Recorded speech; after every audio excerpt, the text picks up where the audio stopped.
Ya, baik saudara yang terkasih dalam kasih Tuhan kita Yesus Kristus. Selamat malam buat semua yang sudah bergabung pada malam hari ini. Sebentar lagi kita akan ada di dalam kebenaran firman Allah. Saudara, tema yang akan kita perhatikan masih seputaran tentang penyangkalan diri. Ya, tema yang kita perhatikan masih sekitaran penyangkalan diri. Dan hari ini kita sudah ada pada bagian yang ketiga daripada pembahasan kita. Karena itu Bapak Ibu Saudara, mari siapkan hati saudara untuk boleh mendengarkan. Saya siapa semua yang sudah bergabung pada malam hari ini, silakan Anda boleh klik tombol bagikan atau share buat teman, rekan, saudara yang ada di akun Facebook saudara atau di grup di mana saudara bergabung. Sehingga kebenaran-kebenaran Tuhan kita boleh nikmati sama-sama menjadi berkat buat, ataupun mungkin di antara saudara ada yang rindu membutuhkan dukungan doa, malam hari ini juga saudara dapat mengirimnya di komentar sehingga itu pun dapat menjadi doa kita pada malam hari ini. Bapak Ibu Saudara, sekali lagi kita akan berdoa dan kita akan melihat kebenaran ini. Bapa di sorga, kami mengucap syukur buat kesempatan diberkati malam hari ini. Tuhan, pertemukan kami kembali untuk kami boleh belajar firman Allah. Kami bersyukur buat semua yang Tuhan sudah kerjakan di sepanjang hari. Ada kekuatan, kesehatan, berkat yang Tuhan berikan kepada kami. Dan kepercayaan yang Tuhan sudah anugerahkan untuk kami lakukan di sepanjang hari. Malam hari ini kami akan ada di dalam istirahat. Dan sebelum kami akan beristirahat, kami akan dengar firman Allah. Tuhan bicara, Tuhan nyatakan apa yang menjadi pesan Tuhan lewat hamba-Mu malam ini. Sehingga semua yang sudah bergabung dan yang akan bergabung, semua akan diberkati lewat pemberitaan firman ini. Terima kasih Bapa, hormat pujian hanya bagi Tuhan. Semua alat yang kami pakai Tuhan berkati, baik sound, baik juga jaringan internet. Kami serahkan biar Tuhan beracara sehingga semuanya dapat terkendalikan. Terima kasih Bapa, kami bersyukur dalam nama Yesus kami berdoa dan kami sambut firman Tuhan. Amin. Bapak Ibu Saudara yang diberkati oleh Tuhan Yesus Kristus, sekali lagi tema pembahasan kita pada malam hari ini adalah bagian ketiga dari khotbah mengenai penyangkalan diri. Nah, saudara, ketika kita berbicara tentang penyangkalan diri, tentu ini tidak asing buat kita ayat yang kita perhatikan, saudara, yang saya sudah bagikan buat kita di kesempatan-kesempatan sebelumnya. Saudara yang diberkati, di Injil Matius pasal yang ke-6 itu menjelaskan kepada kita soal penyangkalan diri. Pasal yang ke-16 ayat 24. Perhatikan. Lalu Yesus berkata kepada murid-muridnya, setiap orang yang mau mengikut aku, ia harus menyangkal dirinya, memikul salibnya dan mengikut aku. Jadi perhatikan kalimat yang saya garis bawahi adalah kata sangkal, menyangkal diri. Jadi setiap orang siapapun dia yang mau jadi pengikut Kristus, mau jadi orang Kristen, mau menjadi Nasrani, mau menjadi orang percaya, mau jadi pelayan Tuhan, mau jadi apalagi saudara, guru sekolah minggu, mau jadi diaken, mau jadi penatua, mau jadi jemaat, semua kita harus menyangkal diri. Itu adalah kehendak Tuhan yang kita tidak bisa pilih atau kita tidak bisa abaikan. Jadi menyangkal diri, sekali lagi ini sebuah kewajiban dari kata harus. Ya, itu berarti tidak ada pilihan. Setiap orang Kristen wajib menyangkal diri. Nah saudara, apa arti kata sangkal? Kembali saya ingatkan buat kita. Arti kata sangkal itu dari asal kata, menyangkal itu dari asal kata sangkal yang artinya adalah bantah, tidak membenarkan atau tidak mengakui. Saudara, jadi menyangkal diri itu artinya kita melakukan sebuah tindakan tidak mengakui diri atau tidak mau membenarkan diri kita. Saudara yang diberkati oleh Tuhan Yesus Kristus. Nah, dalam hal apa saja Alkitab mengajarkan kepada kita untuk menyangkal diri.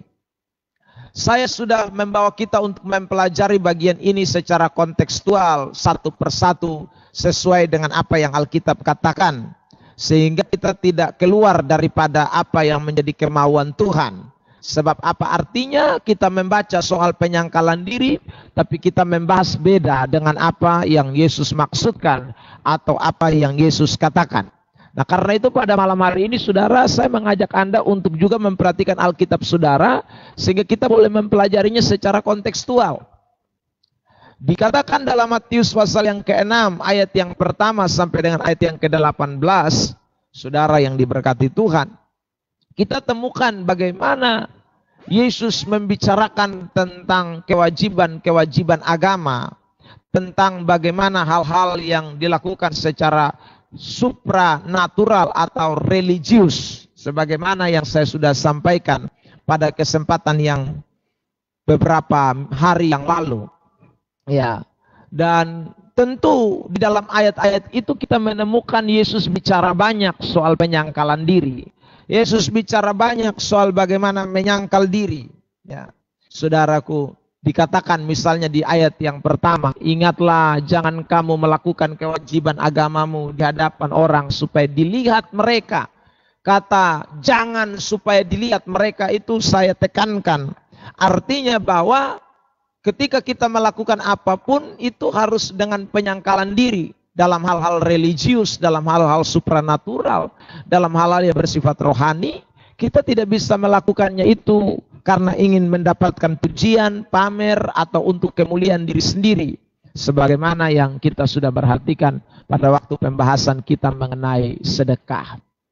Nah, kata yang kita perhatikan di ayat 1 itu tadi saya sudah jelaskan buat kita bahwa jangan supaya dilihat orang, itu sekali lagi bicara tentang kita tidak boleh mengakui diri kita.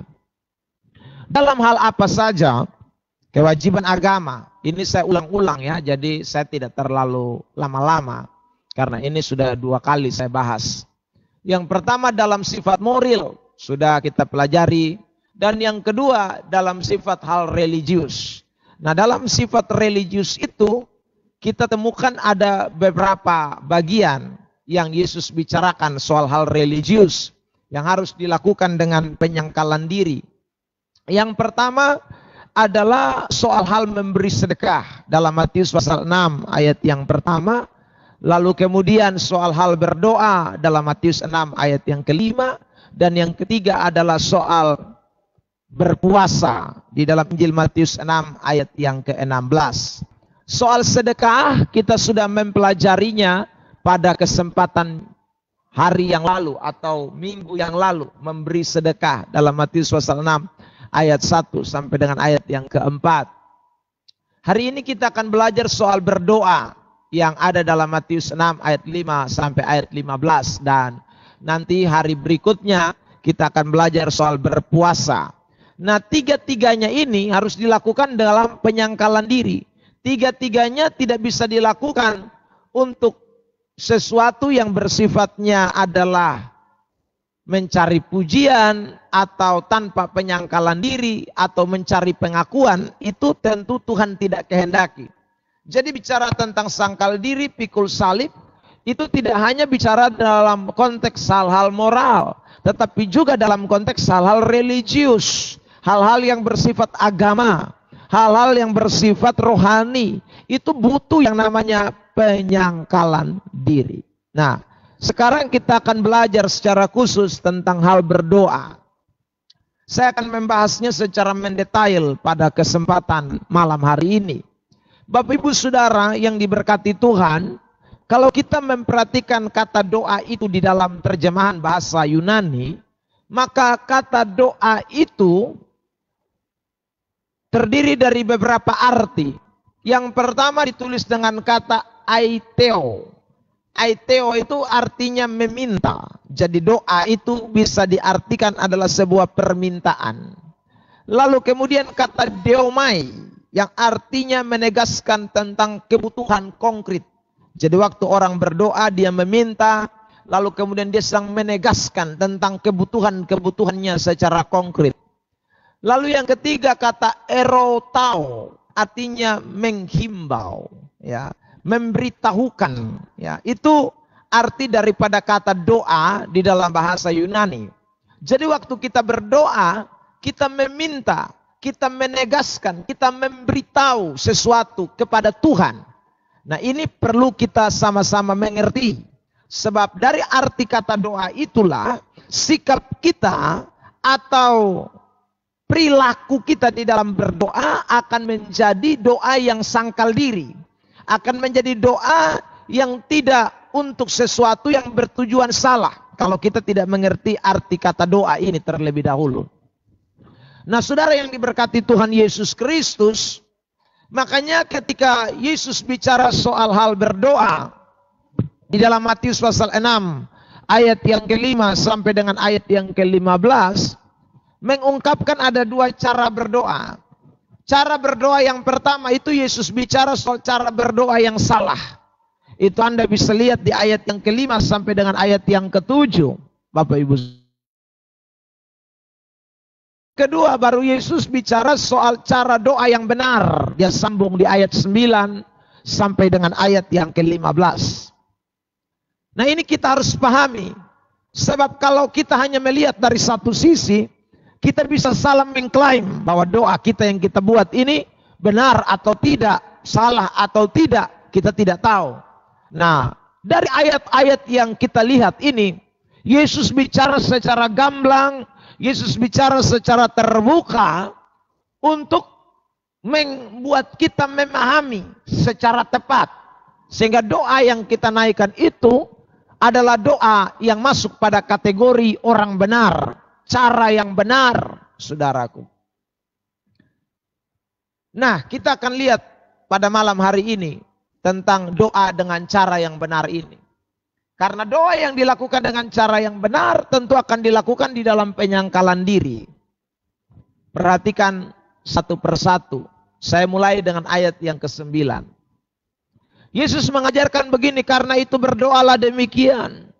Bapa kami yang di sorga, dikuduskanlah namamu. Perhatikan, saya garis bawahi kata Bapa kami yang di sorga.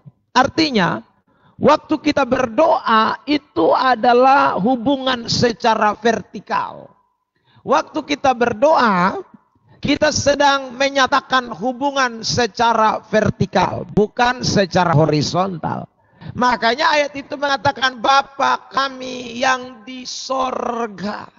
Bapa kami yang di sorga. Ini bicara tentang hubungan secara vertikal, relasi secara vertikal yang kita harus lakukan. Jadi berdoa dengan penyangkalan diri itu sangat penting dalam hubungan secara vertikal. Sebab kalau kita tidak menyangkal diri kita, maka bisa saja kita berdoa, kita mengucapkan kata-kata doa kita, tapi relasi kita tidak sampai kepada relasi vertikal. Relasi kita tidak sampai kepada relasi Bapa, Allah. Relasi kita hanya relasi antara sesama. Doa kita orang dengar bagus ucapannya, doa kita kelihatan tegas, doa kita kelihatannya saudara, pokoknya kata-katanya tersusun rapi seperti puisi dan lain sebagainya. Itu kalau doa kita tidak dilakukan dengan penyangkalan diri. Sebab orang yang berdoa dengan penyangkalan diri, dia harus tahu dulu bahwa ketika dia berdoa, dia sedang membangun sebuah relationship. Dia sedang membangun sebuah relasi secara vertikal. Bapa kami yang di sorga. Makanya saudara yang diberkati Tuhan, tidak mungkin orang ketika membangun relasi secara vertikal, lalu kemudian dalam doa tiba-tiba dia stop, angkat handphone. Saudara yang diberkati. Kalau orang membangun hubungan relasi secara vertikal di dalam doanya, maka adalah tidak mungkin doa-doa, lalu kemudian saudara yang diberkati, Anda sibuk kiri, sibuk kanan. Karena ada orang yang berdoa tapi ada yang juga sibuk kiri, sibuk kanan. Itu namanya kita sedang membangun sebuah relasi yang bukan secara vertikal. Relasi secara vertikal itu fokus antara kita dengan Tuhan Allah. Dan tidak boleh ada lain yang mengganggu. Saya ingin menunjukkan beberapa ayat tentang relasi secara vertikal. Saudara yang diberkati Tuhan, lihat. Misalnya Yesus katakan di dalam ayat yang ke-6. Tetapi jika engkau berdoa, masuklah ke dalam kamarmu, tutuplah pintu dan berdoalah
Oke, baik.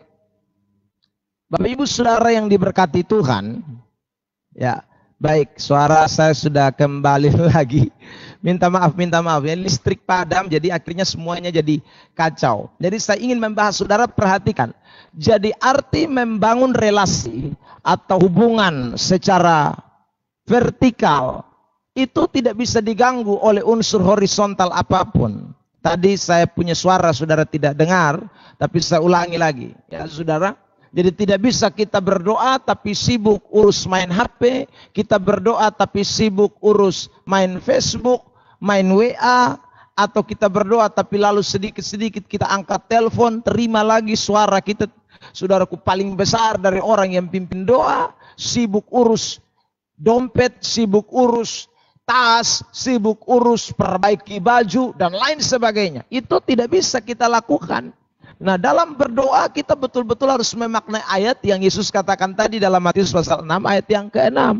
Masuklah ke dalam kamarmu. Itu bicara tentang hubungan secara pribadi. Kalau bicara tentang masuk ke dalam kamar, itu berarti tidak ada boleh yang mengganggu antara hubungan secara vertikal kita dengan Tuhan Allah. Saudara yang diberkati Tuhan, ya. Ini sangat penting sehingga saudara dan saya, kita bisa sungguh-sungguh melakukan doa yang benar-benar penuh dengan penyangkalan diri. Jadi seperti tadi saya bilang, kalau kita tidak doa dengan main HP, itu penyangkalan diri. Waktu kita berdoa dengan fokus, tidak terganggu, tidak sibuk dengan ini itu namanya penyangkalan diri. Saudara. Saya pernah dengar orang cerita, ya saudara, katanya ini dia lagi pimpin doa ibadat rumah tangga, ya. Tiba-tiba temannya lewat, saudara. Nah, temannya ini tidak tahu kalau dia lagi berdoa. Temannya bilang, panggil namanya, Anis, saya lewat dulu ya. Dia lagi berdoa, tapi tiba-tiba dia juga balas, ya kakak silakan lewat. Nah saudara, itu berarti dia tidak melakukan doa secara relasi hubungannya dengan Tuhan Allah. Jadi sekalipun dia lagi berdoa dengan kata-kata, tapi relasi yang dia bangun sebenarnya hanya secara horizontal. Kata-kata doanya itu bersifat horizontal, tidak bersifat vertikal. Itu doa yang sekali lagi tidak menyangkal diri. Tapi waktu kita menyangkal diri, seluruh eksistensi kehidupan kita, pikiran kita, kita tujukan kepada Dia. Dia Allah, sang pendengar doa kita. Ini yang saya sebut dengan doa yang menyangkal diri. Membangun hubungan satu arah, bukan dua arah. Saudara. Jadi ingatlah Matius 6 ayat 6 itu. Yang kedua, cara berdoa yang dilakukan dengan penyangkalan diri adalah doa yang seperti diajarkan oleh Tuhan Yesus ini. Dikuduskanlah namamu, datanglah kerajaanmu, jadilah kehendakmu di bumi seperti di sorga. Perhatikan kalimat yang saya garis bawah ya. Dikuduskanlah nama Tuhan, datanglah kerajaan Tuhan, jadilah kehendak Tuhan. Kalimat-kalimat yang saya baca tadi ini, itu menjurus kepada satu pribadi. Ya, kuduskan nama Tuhan, kerajaan Tuhan, kehendak Tuhan. Saudara yang diberkati Tuhan. Jadi yang kedua, ingat baik-baik bahwa doa yang menyangkal diri itu doa yang mengutamakan kepentingan Allah. Tadi kita sudah melihat definisi tentang doa, Bapak Ibu Saudara. Memang doa itu adalah memberitahukan, menyampaikan hal-hal konkret yang kita sedang alami, yang kita sedang rasakan. Tetapi kita tidak boleh abaikan, kita tidak boleh lupakan bahwa di dalam berdoa kita harus menempatkan atau mengutamakan kepentingan Tuhan itu di atas segala kepentingan kita. Jadi kalau kita berdoa, saudara perhatikanlah doa yang diajarkan oleh Tuhan Yesus. Bukan berarti minta berkat salah, bukan berarti minta perlindungan salah, bukan berarti minta sesuatu yang kita butuhkan itu salah, tidak. Tetapi penempatan prioritas itu penting sekali di dalam hal berdoa. Kalau kita berdoa dengan menyangkal diri, itu berarti kita menempatkan kepentingan Tuhan terlebih dahulu. Dikuduskanlah namamu, Datanglah kerajaanmu, jadilah kehendakmu. Bukan kepentingan kita. Ya. Bukan langsung didahului dengan pernyataan, Bapa kami yang di sorga, berikanlah kami pada hari ini makanan kami yang secukupnya. Ampunilah kesalahan kami. Tidak. Tetapi jelas ayat Alkitab itu mengatakan kepada kita bahwa kepentingan Tuhan menjadi prioritas dalam doa. Dan itu butuh yang namanya penyangkalan diri. Sebab kalau kita tidak menyangkal diri, kita boro-boro. Saudaraku, baru mulai start awal saja kita langsung omong, beras Tuhan di rumah habis. Kita langsung mulai dengan saudaraku sejumlah permintaan kita. Karena memang waktu kita berdoa sekali lagi, kita hanya bicara soal diri kita. Kita hanya bicara soal kepentingan, kebutuhan kita. Padahal Alkitab mengajarkan justru berbeda. Kepentingan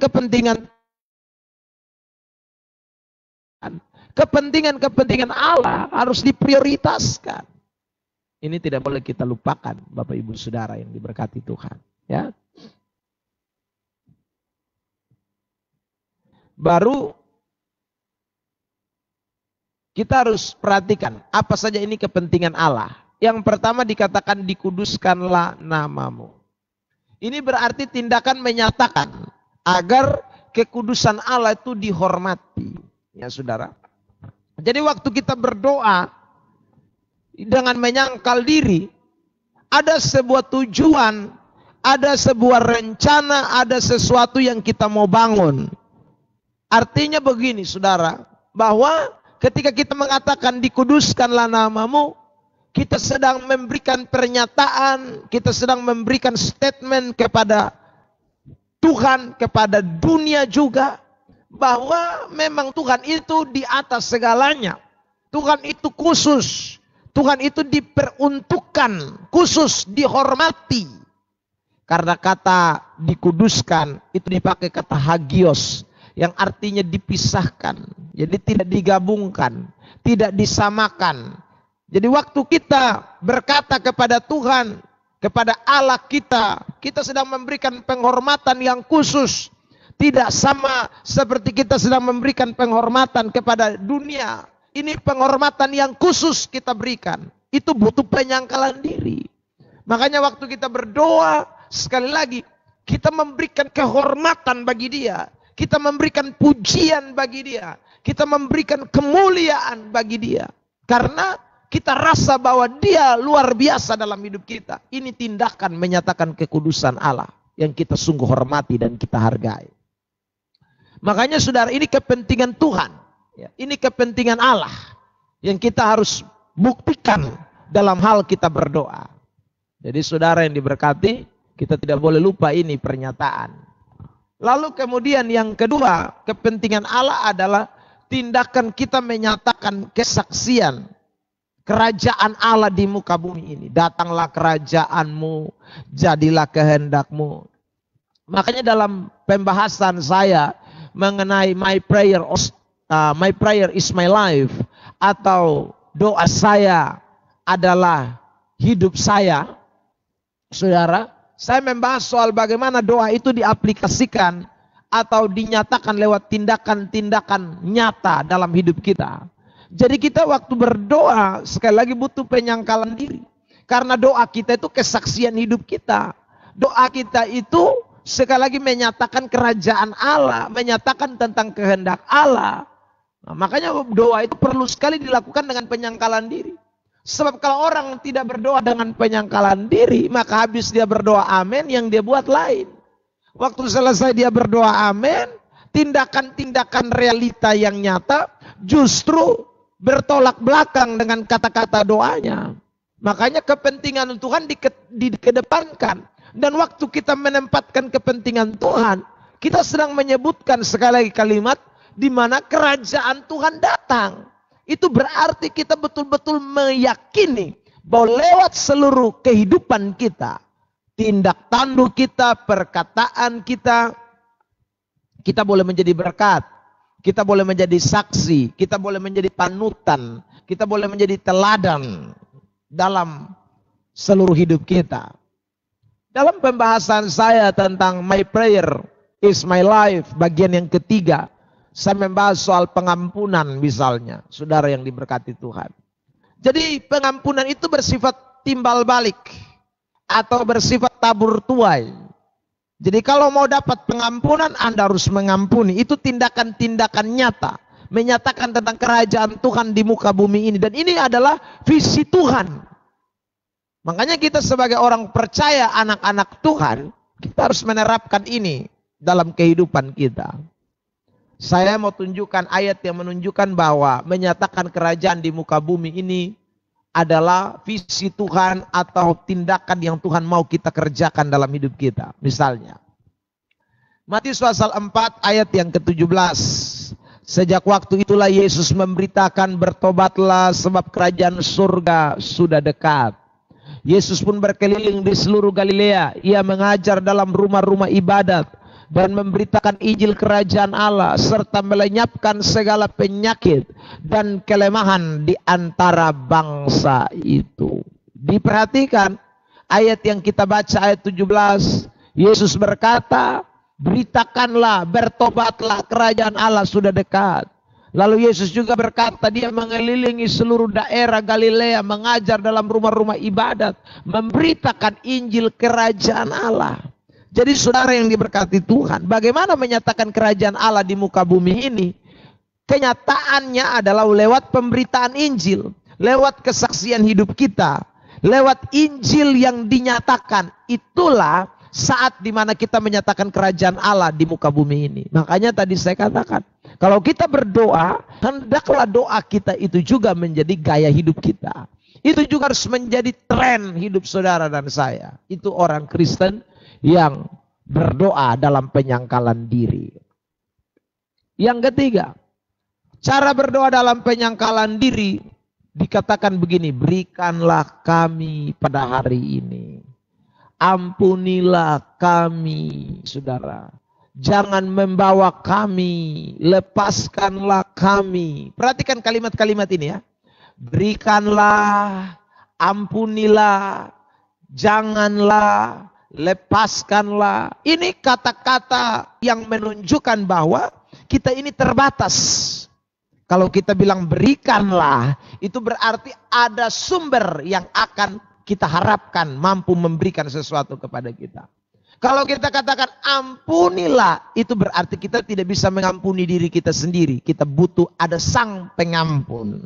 Kalau kita katakan janganlah membawa, itu berarti kita sendiri tidak bisa, saudaraku, berjalan tanpa ada tuntunan seseorang. Kata lepaskanlah, itu berarti kita ini memang terbatas. Sehingga kita butuh yang tak terbatas. Kita membutuhkan sumber, kita membutuhkan sebuah kekuatan yang lain, kita membutuhkan pertolongan, kita membutuhkan bahwa kita memang tidak bisa apa-apa. Makanya saudara yang diberkati Tuhan, saya pernah berdoa.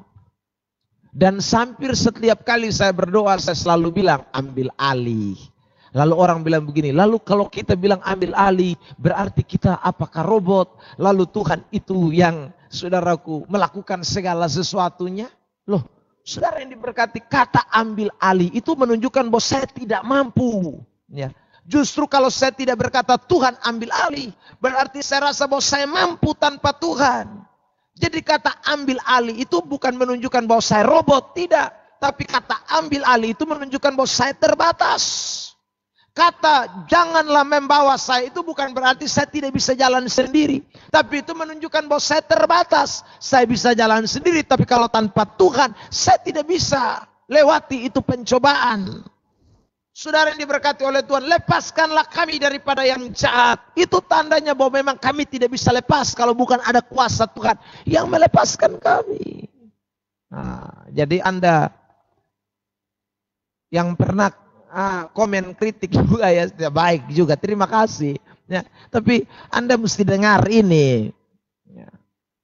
Yang pertama dia minta tolong jelaskan soal doa. Saya sudah jelaskan tadi pertama definisi doa.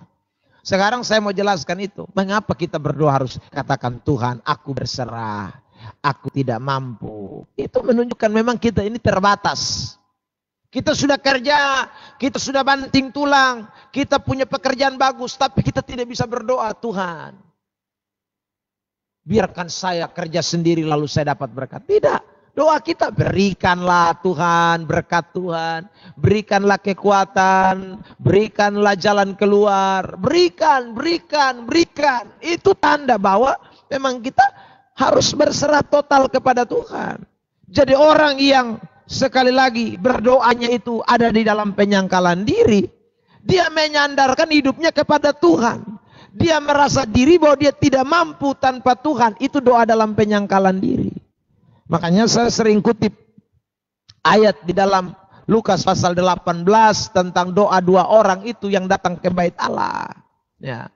Doa yang satu adalah doa tanpa penyangkalan diri. Doa yang satu adalah doa yang mengaku hebat, mengaku luar biasa, mengaku bisa, mengaku Superman dan lain sebagainya. Tapi doa yang satu, doa yang merasa diri tidak bisa apa-apa. Doa yang tidak mengakui diri. Doa yang aku berdosa, aku merasa tidak bisa kalau tanpa Tuhan. Ini doa yang Tuhan bilang, aku berkenan. Ya saudara, jadi anak-anak Tuhan, orang-orang Kristen, mari kita belajar doa dalam penyangkalan diri, saudara. Tuhan, tuntun kami waktu kami dengar firman. Beri kami hikmat Tuhan. Itu bukan berarti saudara dan saya jadi robot, lalu Tuhan sendiri kerja. Tidak. Kita sudah lakukan bagian kita, tapi kita tetap rasa terbatas. Bukankah Yeremia 17 juga mengatakan bahwa jangan mengandalkan kekuatanmu? Ya. Kalau tidak kamu terkutuk. Bukankah juga Sakaria pasal 4 mengatakan juga ayat 6?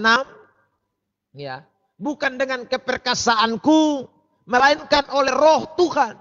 Jadi pengakuan-pengakuan kita di dalam doa tentang kesadaran kita menyandarkan hidup kita kepada Tuhan, itu sangat penting. Dan itu yang namanya penyangkalan diri, Bapak Ibu Saudara. Ya. Ya, dalam hal apa saja kita sandarkan hidup kita kepada Tuhan. Saya rincikan satu persatu. Yang pertama dalam hal meminta berkat makanan setiap hari. Di ayat 11 tadi. Berikanlah kami pada hari ini makanan kami yang secukupnya. Kata makanan kami yang secukupnya itu berarti. Bahkan dikatakan pada hari ini. Itu berarti besok kita bilang lagi. Berikanlah kami pada hari ini. Kebergantungan kita kepada Tuhan. Mengenai berkat makan minum. Mengenai berkat jasmani. Itu mutlak. Tidak bisa tidak. Ya saudara. Itu harus. Jadi penyangkalan diri itu adalah sesuatu yang kita lakukan terus menerus dalam hidup kita. Kita tidak bisa, saudaraku, karena kita sudah punya pekerjaan baik, kita punya penghasilan bagus, kita punya duit banyak, ATM kita di mana-mana, lalu kita akhirnya berhenti berkata, berikanlah kepada kami makanan kami yang secukupnya. Sekalipun dari segi material kita sudah berkelimpahan.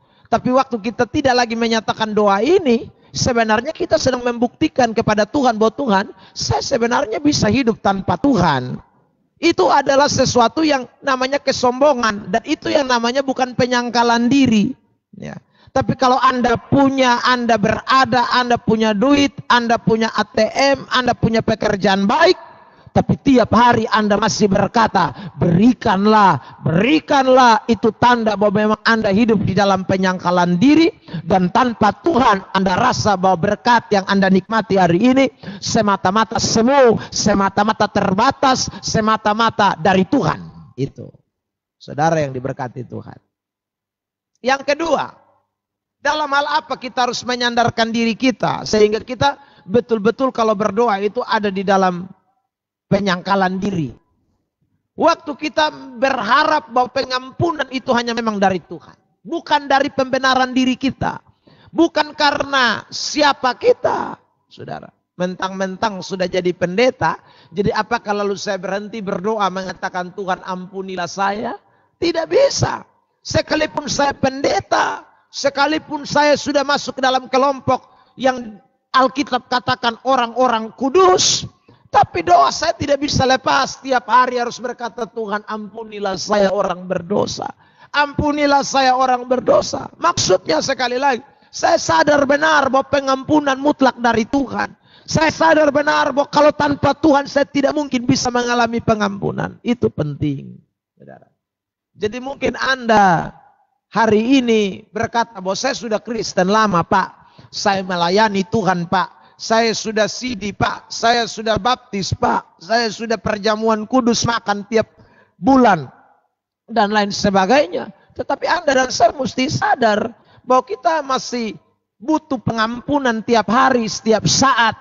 Ada kalanya kita masih teledor, ada kalanya kita bisa salah kata, ada kalanya kita bisa salah berpikir. Dan kita tidak bisa lepas daripada kuasa pengampunan yang datangnya dari Tuhan. Makanya orang-orang percaya, anak-anak Tuhan, kapan saja, pada waktu apa saja, ingat penyerahan kita mutlak kepada Tuhan. Yang ketiga, dalam hal kemenangan terhadap iblis, saudara yang diberkati Tuhan. Sekalipun kita belajar Alkitab sudah tidak tahu berapa kali, mungkin sudah lolos sekolah Zoom, sekolah Alkitab, sekolah teologia, bahkan juga mungkin ikut seminar-seminar non-stop, saudara yang diberkati Tuhan. Khotbah di mana-mana, KKR, pelayanan, pimpin puji-pujian, guru sekolah minggu sekian tahun, jadi majelis gereja sekian tahun. Tapi Anda dan saya kita harus sadar bahwa kalau tanpa Tuhan kita tidak mungkin menang terhadap serangan-serangan iblis yang bertubi-tubi datang dengan berbagai macam cara dalam hidup saudara dan saya. Dan kebergantungan kita kepada Tuhan itu mutlak. Kalau tidak, maka tidak mungkin kita bisa berdiri kokoh sampai hari ini dalam pelayanan. Karena kalau kita bisa menang terhadap setan, kita bisa usir setan dan setan lari. Kita bisa, saudaraku, apalagi melakukan banyak hal, menang atas setiap jebakan-jebakan iblis. Itu bukan karena kekuatan kita, itu bukan karena kita hebat, tapi semata-mata itu karena ada kuasa Tuhan yang menolong kita, melepaskan kita, membawa kita keluar daripada setiap pencobaan-pencobaan tersebut. Makanya sandaran hidup kita mutlak kepada Tuhan. Waktu kita tidak lagi bersandar kepada Tuhan, kita berjalan dengan kekuatan kita sendiri dan berkata bahwa kita mampu menang terhadap iblis, maka sesungguhnya kita tidak ada lagi dalam penyangkalan diri. Nah, ini yang tidak boleh kita abaikan dalam soal penyangkalan diri, Bapak Ibu Saudara yang diberkati Tuhan. Jadi pada malam hari ini sekali lagi kita sudah masuk pada bagian yang ketiga dari pembahasan kita mengenai penyangkalan diri. Pada pembahasan yang pertama saya membahas soal penyangkalan diri itu bicara tentang pikul salib, ya, bicara tentang berani kehilangan nyawa, dan saya sudah bahas panjang lebar pada bagian pertama. Bagian yang kedua saya mengkaitkan bahwa bicara soal penyangkalan diri itu bicara soal hal-hal yang berkaitan dengan kewajiban agama. Itu menurut saudaraku Alkitab, Matius pasal yang ke-5 dan 6, kita temukan ada dua jenis kewajiban agama. Kewajiban yang bersifat moral dan kewajiban yang bersifat religius. Bersikap moral tentu butuh penyangkalan diri dalam hal mengasihi musuh, dalam hal berdoa untuk musuh. Saudara, itu butuh penyangkalan diri. Tetapi secara religius pun butuh penyangkalan diri. Dan itu yang kita bahas 2 malam, saudaraku. Malam yang beberapa hari yang lalu saya membahas soal hal memberi sedekah, itu harus penyangkalan diri. Dan malam hari ini soal berdoa, itu pun harus penyangkalan diri. Dan pada malam berikutnya nanti kita akan bahas soal hal berpuasa, itu pun Yesus katakan harus melakukannya dengan penyangkalan diri. Nah, ini kiranya boleh menjadi berkat buat kita sekalian, sehingga hari lepas hari dalam kehidupan kekristenan kita mulai menyangkal diri soal berdoa dengan cara berdoa yang benar. Sebab jika tidak, maka doa kita akan menjadi doa yang sia-sia. Karena doa kita bukan doa penyangkalan diri, tapi doa seperti ahli Taurat, orang Farisi, orang Yahudi, yang berdoa di pinggir-pinggir jalan mencari puji-pujian, yang berdoa di lorong-lorong tikungan di rumah ibadat, dengan kata-kata yang panjang lebar, bertele-tele, tetapi tidak dengan penyangkalan diri. Dan Yesus kecam itu dengan sungguh dalam Injil Matius pasal 6 ayat yang ke-9 hingga dengan ayat yang ke-15 yang tadi kita sudah bahas panjang lebar. Sekali lagi Bapak Ibu Saudara, tadi karena listrik mati mendadak, sehingga kita terputus pada bagian-bagian awal. Tapi saya sudah bersyukur karena kita boleh sambung kembali sehingga kita boleh mendengarkan khotbah ini dengan baik.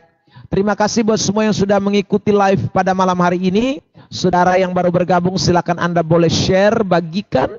Dan Anda yang belum follow di fanspage saya, belum tekan tombol ikut, segera tekan tombol ikut supaya kita boleh menjadi rekan, sehingga setiap kali saya live streaming dengan khotbah-khotbah, saudara pasti akan diberkati. Saya juga mohon maaf saudara yang diberkati Tuhan, karena saya janji kemarin itu sebenarnya saya live lewat persekutuan doa Bethel ya di Kupang. Namun saudara, di daerah tertentu di daerah Kupang ini, namun di daerah itu ternyata sinyal telepon baik XL maupun Simpati kurang bagus, saudara, sehingga saya tidak bisa melakukan live streaming.